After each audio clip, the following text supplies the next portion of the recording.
Well, debate over the Liberals' pending online harms legislation gets very personal today. It's a bill the Liberals say will help combat hate speech, terrorist content, and some violent material on the internet. But Conservative leader Pierre Poilievre calls it an attack on freedom of expression, and he says Justin Trudeau is not the leader to legislate on this issue. I point out the irony that someone who spent the first half of his adult life as a practicing racist, who dressed up in hideous racist costumes so many times he says he can't remember them all, should then be the arbiter on what constitutes hate. I think responsible leadership is about dealing in facts, actually reading a piece of legislation before he starts telling people what he thinks it does, and then having a rigorous debate in Parliament about how to best protect kids. He's not interested in that. He's interested in hurling insults. Okay, so that's maybe just a preview of how this is going to go when the legislation gets tabled in Parliament. We're going to bring in the Wednesday Power Panel to talk about this now. Jordan Likeness is a former NDP strategist. Shachi Kurl is the president of the Angus Reid Institute. Amanda Alvaro is a former Liberal Party communication strategist. And Gary Keller is a former chief of staff to Conservative cabinet ministers. Hello, gang. As you just heard in those clips, a lot going on there today. Gary, why would Pierre Poilievre respond like that to a question about legislation nobody has seen and nobody has read, and what he intends to do about it? What do you make of this? Well, I think the Poilievre Conservatives have known that this bill is coming for some time. There's been lots of talk about what might or might not be in that bill, and so the question was asked at a press conference today. And I think he took an opportunity to really hammer home how he feels about the Trudeau government's potential, what could be potentially in this bill. I mean, this is a government that has, on the Emergencies Act, they brought in the Emergencies Act, and at the time the Prime Minister said a lot of people had unacceptable views, and then the Emergencies Act was found to be unconstitutional by the federal court. There's also a number of, there's obviously a personal relationship here between the Prime Minister and Mr. Trudeau. They clearly don't like each other very much. And, you know, when the Prime Minister talks about hurling insults, you know, I think Mr. Poilievre has taken some of the insults recently to heart. I mean, you had the Minister of Justice call him an effing tool on the floor of the House of Commons. And you've had all sorts of accusations about Mr. Poilievre, about being in bed with Vladimir Putin and not standing up for Ukraine. And so I think he punched back a little bit today. I agree. I believe that not everybody likes that kind of style, but Mr. Poilievre, there's a little bit like let Bartlett be Bartlett, let Mr. Poilievre be Mr. Poilievre, and he's going to punch when he has a chance to punch. Okay, Amanda, what was your take on this? Mr. Poilievre also said certain things that he thought maybe this legislation could lead to the banning of things like the Diary of Anne Frank. But what really jumped out was the awful racist comment and practicing racist at one point. What's your take on it? I mean, you can like observe that 15-second clip that we just saw from him and understand why someone might not want any legislation to rein in online hate. He uses that kind of language with an alarming degree of frequency. And you may not like Liberal policies or their communication strategy or the message or the politicians, but there's not a lot of people sitting around going, you know what I'd like to see a little more of? I'd like to see a little more of online hate. So I don't get this one at all. And I think I've been pretty generous when it comes to the Conservatives' communication strategy. This one, they lose me on. The only thing I can imagine is that he feels that this will be a limitation to himself and to the Conservative Party writ large, because they've engaged in that kind of rhetoric on social media, and that this would limit them from doing so. But, you know, as a mom and having conversations with moms all the time, one of the single biggest concerns that we share amongst each other is having our kids exposed to the kind of online harm that happens. So this, I think, plays well with Canadians, and I believe the Conservative Party is wholly on the wrong side of this issue. So, Jordan, what did you make of the language, though, he used there? It was a question about there's going to be an updated definition of hate speech, potentially, is what we're hearing, and changes in the criminal code. You know, in a year where you've had a verdict on, like, the Offsole family being run down in London, you know, there are issues out there that need to be dealt with through legislation. And that response, what do you think? Well, I mean, I think it's really obviously lowering the bar on the policy debate on this topic, which is a complicated topic, the balance between free speech and the restrictions, and how do you manage all of those things. And so, I mean, look, I think it did a disservice to a serious discussion that needs to be had, but I'm also not really surprised by it. This fits very much with how Poilievre has approached the issue. There is a strong component of his base that cares a lot about free speech, and that's clearly who he was speaking to today. But I don't think his message in the end was actually very clean, because the Conservatives spent the rest of the day also talking about issues like potentially wanting ID requirements to access pornography online. And so I think there's a real cognitive dissonance when you've got your leader out there complaining and using this kind of vitriol when it's about regulating illegal activity online. We're talking about sexual exploitation, white supremacist hate speech, things like that, but talking about increased ID requirements for accessing legal material. And I'm not sure that really adds up, even for his audience on that. Shachi, how do you think voters and just Canadians are going to react to seeing things like that and hearing things like that? Or do you think they think it's fair ball?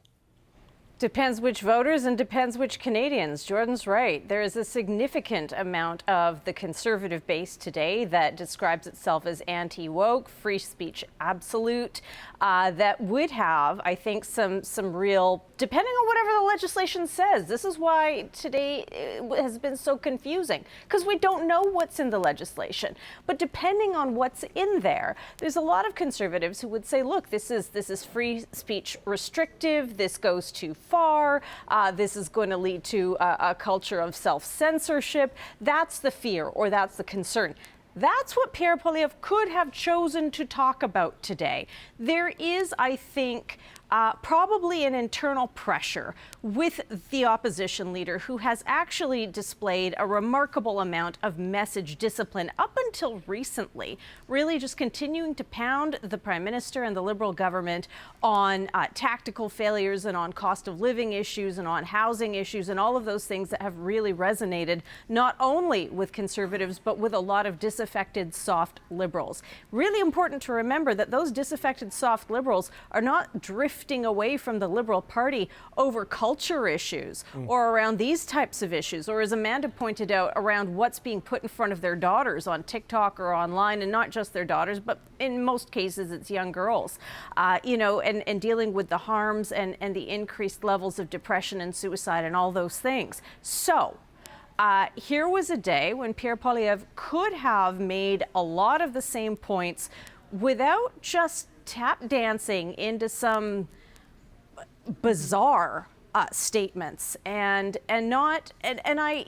think it's fair ball and fair play to remind Canadians that Justin Trudeau's hands are not necessarily clean on his issues with blackface and costume wearing, but at the same time, that's not that. This today was a day of just scattershot communication, which is just so far off of where he is succeeding and where he has succeeded, which is just staying disciplined on these issues. Right. So Gary, I was on the Liberal bus in the 2019 campaign when the blackface story broke, and I thought it was over. He was done. Trudeau's won 2 elections since then. The country clearly knows about it. They've passed judgment on it, whether you agree with it or not, and whatever. But I just wonder where the line is now. I mean, Pierre Poilievre voted against gay marriage. Is it okay for a Liberal to get up and call him a homophobe or ask why he was a homophobe, back when he did that? Or can people change and evolve over time? You know what I mean? Like, it feels like the politics right now has gotten to a deep level of personal toxicity, and we saw some of that on display today. Like, where's the line? Well, on that front, there's lots of Liberals who voted against same-sex marriage, Absolutely. including Lawrence Macaulay, sits at the cabinet table down the road from the Prime Minister. But, as I was saying earlier, I think there's probably a feeling from Mr. Poilievre that, when Liberals express outrage about this, for the last days and weeks, we've had Mr. Poilievre called all sorts of names, accused of lying and misleading and spreading misinformation, and MAGA, Trump, Conservatives, and you name it. Like I said, the Justice Minister, swearing at him in the House of Commons.